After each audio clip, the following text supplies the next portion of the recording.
All right, just wrapped up a day. It's a little FSB at night action. Obviously, that's Sam. I'm Chris. We're on site, I guess. You know, like that, yeah. we're like Yankee guys. We're like on site. We went to Phillies Yankees today. It was also shot a lot of content. Got recognized. It's always cool seeing my goat get recognized. That's dude. the coolest thing. It's so cool, that. man. Like the whole job and everything is like you go out and you see people that recognize you from social media, right? Like you want to make sure that the reason why I do this job and why it's so fun for me is that like I want to put a smile on people's faces. Like we're in a social media. Yeah. We're creators and want to make people happy. So I love seeing you guys. It's like the coolest thing ever. It's cool. And obviously like whenever we go do stuff, we want people to come say hi. Right. We like that. We like taking pictures and all that. So always pop out and say hello. But a couple things, quick note, Connor Griffin, batting average not there, but the power's there. Yeah. Hit a home run again today. He's in talks with the Pirates about an extension before the year. And this would be rare. Pirates don't really spend a lot of money. It feels like right now they're working on spending a lot of money. Yeah. If he gets, look, I predicted with me, you, and Ryan that Connor Griffin would be up with the big league club opening day. Correct. That's what I thought. I thought he would be up with the big league club opening day because I feel like he's just too good. I feel like he's their best shortstop. I feel like he's boy wonder. I feel like even if he comes up later call, he's going to win rookie of the year. Right. And if you win rookie of the year, you burn that extra year anyway. And if they get the extension, there's no reason to even keep him down. I think Connor Griffin's going to start the year. Obviously, the hitting's been a concern, but when he makes contact in his power, it's very like Spencer Jonesy. Now he's only 19. Right. Yeah. But thoughts on Connor Griffin? Were you surprised to hear the news about the extension? About them trying to get an extension? And the thing with the extension is, I think they want to do the Skeens thing right. Yeah. Right. Like when Skeens comes up, like I don't even know if there was a thing out there with Skeens as far as like if they wanted to have a discussion with him about it. I don't think Skeens was ever going for it. No, to be like honest. because like you know he's gonna go and get $6, dude. Yeah, he's gonna go and get $600 million. It's gonna happen. Yeah, right? Like Skeens is a trillionaire for but, sure. Like I think that they want to control that situation. Yeah, and get it figured out as early as possible. Obviously, right before he breaks the club and like he's up in there. But people have said that like he's their best position player in the entire organization. Yeah. So am I surprised about it? Not really, because I think that they're looking at this as an opportunity to say, like, hey, like, we can right our wrongs here as far as, like, what we did with Skeens and, like, that timeline and that kind of stuff. But at this point, bro, like, they'll have 5 years of Connor Griffin and Paul Skeens. Which would be – well, they're going to trade Skeens before they let him get close to it, I think. I think Skeens – I mean, what is he, 4 more years? Yeah, 4 more years. Yeah. They'll trade him either next year or the year after. Because here's what they'll do. And here's how they'll justify it. They'll extend Connor Griffin. They'll extend Jared Jones. Yeah. They'll extend Bubba Chandler. All for super discounts. Right. And then they'll be like, well, we got to trade Paul Skeens and we're going to load up on more assets and hopefully pay these guys. Mm-hmm. Roman Anthony, obviously, extension a year ago. Mm-hmm. Christian Campbell, extension a year ago. Jackson Merrill, who I think might end up having more WAR than Roman Anthony this year. I think Jackson Merrill's a baller. I'm a big Jackson Merrill guy. Baller. I'm with you on that. You know, he's a shortstop coming up. No, I know. Yeah, and he flipped out to center field. Great and he's athlete. Incredible out there. In center field. I mean, he awesome. 297 as a rookie. Yep. Had some injuries last year, but obviously, like, he signed the extension. And it's like those guys kind of are showing you, look, you can get these big extensions if you get them early, but it's just a gamble on a player. Because, look, we don't know what Christian Campbell's going to be. He might not even be like a true big leaguer, you know, by the time that extension hits. Right. But if he ends up being a good big leaguer, then all of a sudden you got him on a super discount. So excited on that note from the Pirates. Look, you and I, Fireside Baseball Night, this is cool. It's the coolest thing ever. Cool. And this is, granted, guys, this is our first time meeting each other. Yeah, we just, like, Sam and I just met. We talked through a computer screen, and this is like my bestie boo. We've had an incredible weekend, bro. It's been so fun. So you and I have talked a little bit about Chase DeLauder. I'm a small market guy. I love small markets. Chase DeLauder hit a home run today. Yeah. It was a 98-mile-per-hour pitch and off the hands. Sam watches it. Sam is like, oh, my God, he did like a half swing. I've never seen a swing like that. Dude, he like shuffles his feet away and then just like swings through. It's the most unique swing I think I've ever seen. I thought it was a half swing. No, so that's why he slid in the draft. Because people are like, he's like, against big league pitchers, he's going to, the whole outside half of the plate is going to be a no-no. Yeah. Like, it's not going to be able to work. He hit that pitch in off the plate for a home run. They still are talking about potentially him being in AAA to start the year, which is crazy because he made the playoff roster and started in center for the Guardians. They brought him up to because did he get brought up for the playoff roster or was it beforehand? Brother, it was like straight for the playoff literally, roster, right? his big league debut was playing center field against the Detroit Tigers in the wild card. It's unbelievable. I think the conversation that he's not going to start with the big league club after making the playoff roster. Yeah. Starting center field on the playoff roster is unbelievably dumb. And like, I'm not even like, you can look at the talent of the person, like it is what it is. But like, to turn around and then in a 6-month span and be like, he's going to start in triple. Like you're That's stupid. Like literally got up on camera and said, like, we need you because we need offense in the postseason, in the most important games. And they're going to say, well, we're just going to send him down. I wonder if they'll be, you never want to lose a clubhouse. I don't know if they will. Obviously, that's Hosey's clubhouse. He does a really good job. But it's just hilarious. His swing is so funny, dude. I think that's why he gets hurt. I think he's too quick twitch. But Chris, that was my first time ever seeing him swing a baseball bat. And I was like, because I got the tweet notification and I was like, okay, like hit a home run, like whatever, like because like you and I talk about him a lot. I've never seen him swing a bat. And I was like, this is a half swing. Like this makes no sense to me. Like eyes on. But like, and you were saying like, you think he gets hurt a lot because of that motion. It's too herky-jerky, dude. Yeah. You go from a stop to like that kind of explosion. Right. And he literally, dog, has not been able to play more than 54 games in a season. That's insane. Because he keeps getting hurt. That's insane. Keeps getting hurt. And it's like these muscle injuries, When was he drafted? He was a first rounder 2 or 3 years ago. Okay. Yeah. So I think he might have been, he's the number 2 prospect in the system. Right. Behind Baz. Yeah. And Bazana. I mean, honestly, dude, the Guardians AAA team's going to be crazy because I think Baz and him are going to be in AAA. If the two of them start the year in AAA, they're going to win a chip. They're going to start the season undefeated, and they both go up with the big league club. Yeah, they will. On the I guess on the Yankees front, dude, LeGrand is now becoming like the spring training superhero, dude. We were on the way. Obviously, we're both Yankee guys, but we're on the way here. Or I was on the way here, kind of trying to watch it start on the phone. Pumping 101, 102, 101, 102, and he 65% strikes. He's a guy that's going to be a huge factor this year. I'm convinced. Dude, I'm convinced he's a huge factor this year. He's one of the most amazing arms I think I've ever laid eyes on. Yeah. Between the stuff, being able to pump 101, 102 consistently as a starter. And it looks effortless. Yeah, like you look at that kind of profile for a pitcher and you're like, hey, like this guy's going to profile as a bullpen arm. Like he's going to be a closer. He's going to be a dominant guy. Like he'll be an Aroldis Chapman or something like that. But there's Joe Betances was the comp. He was like the immediate comp, but like the stuff is unbelievable. Yeah. Throws unbelievable gas, and he'll give you 5 or 6 innings. That might be, when you look at that profile of a pitcher, he could be one of the best pitchers in the sport. Bingo. And like that's what he's been this spring for the Yankees. Like he's putting the world on notice. That's how good that cat is. He's been really good. I want to change gears to another pitcher, Houston Astros, Tasei Ime. I don't know if you saw, first start, only went 1 inning. Yeah. He's got a clause in there that he's got to get like 100 innings like to get a bump or whatever.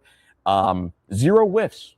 And I don't know if you follow the TJ model, but the TJ stuff plus, every pitch below 100. Yeah. Every pitch. I'm starting to see, honestly, like I wanted the Yankees to go after him. And I'm starting to see, at least initially, the ball's not moving like you thought it would. Right. He's not getting swings and misses. Now, again, these are all spring training overreactions. Mm-hmm.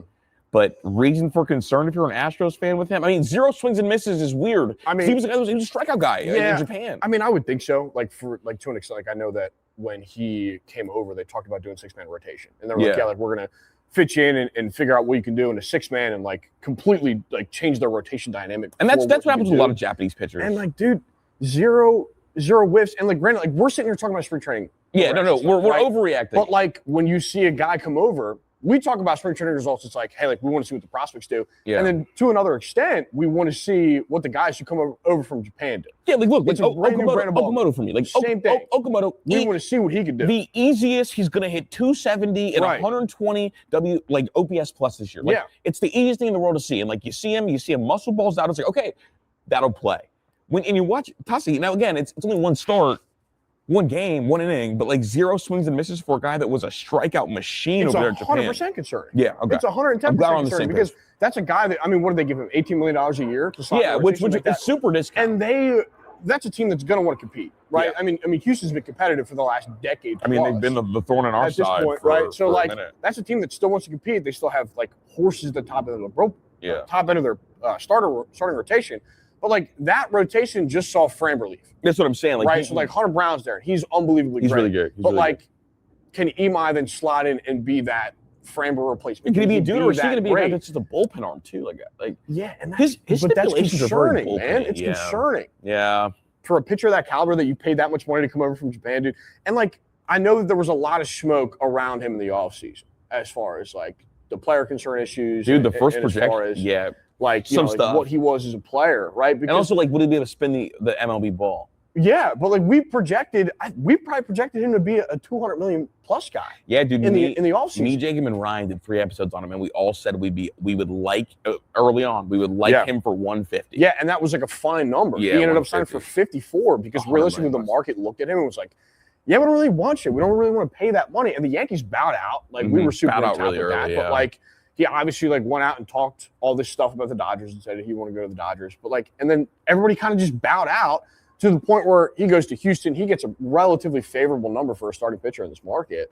And if he can perform at that level and can exceed for them and be great, I think that's awesome for them. But yes, there are 100% early concerns. Dude, when he went to Houston, I'm like, oh my God, no. Like they brought a fast one. But obviously, like watching, I was like, okay, like we'll see. But the Japanese guys, Okamoto, I've been impressed with. Yeah. Murakami, I think his swing plays, and his swing is faster than I thought it was. You know, dude, I've been obsessed with Murakami. Have you really? For years. I think he's been awesome. Because he was pen and paper Yankee for like the longest time. Yeah, that he was considered, I think he's got a really fun swing. It's just so buttery to watch. Yeah. And like he's a more explosive swing guy than I thought he would be. He's like a 3-year guy in Chicago? Yeah. If Murakami over the next 3 years can hit is unbelievable. Like say he pops 230, 240 and he can hit 35 a year.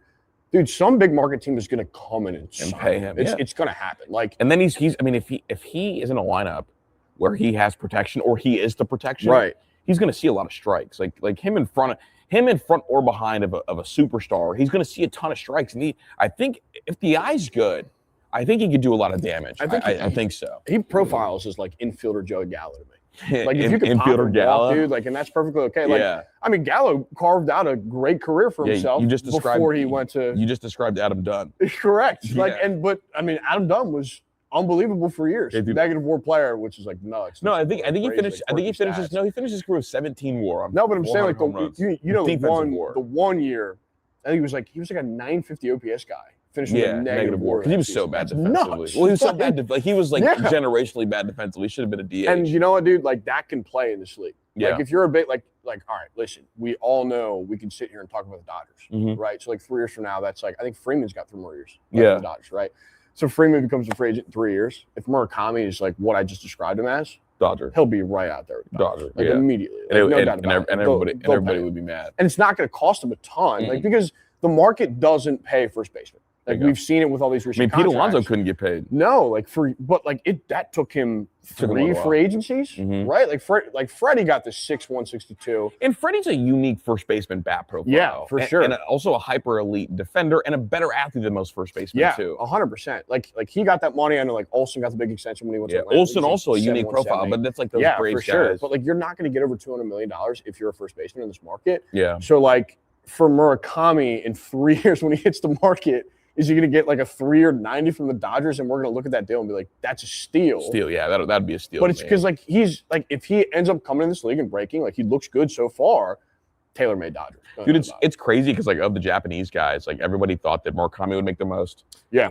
That he might even make the second most, and Okamoto would make the least. Yeah. It's Okamoto makes the most. I think it's because Okamoto is like the most consistent. Of the three. He was the no-brainer. And he can play third or first. Yeah, he can play third or first. Yeah, you know what you're getting with Okamoto. Dude, and righty pop is hard to come by. And I also think that it's great for Toronto because like obviously what they went through this offseason, like losing Bichette and like kind of like reforming and bringing in Dylan Cease from their World Series team, it does look a lot different from when they ended last year, right? Dylan Cease looked dialed today, by the way. Did, yeah. But I will tell you, I think Okamoto, like for Toronto, is the most safe bet for them to be like, yeah, like they're gonna be great, like no problems at all. So I think it's a great get for them, and I think he's gonna be a consistent player in this league.